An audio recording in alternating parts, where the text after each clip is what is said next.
vítajte. Ideme robiť praktické ukážky rezu. V tomto období augustovom režeme všetky kvoskoviny.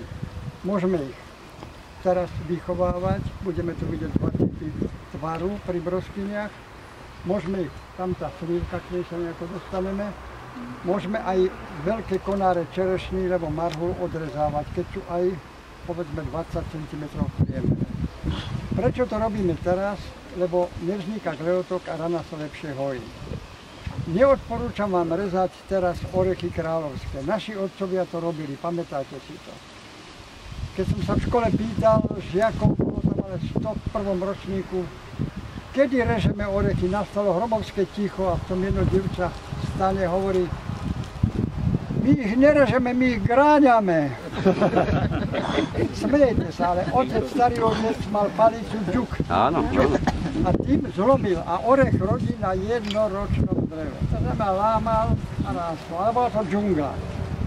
Ten rez, keď sa robí teraz, môžete ho robiť, orech nebude plakať, ale rana sa dlho hojí, niekedy aj 10 rokov.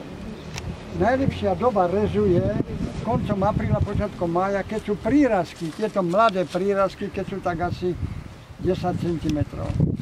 Vtedy orech neplače, neslzí a do jesene sa vám rana zahojí.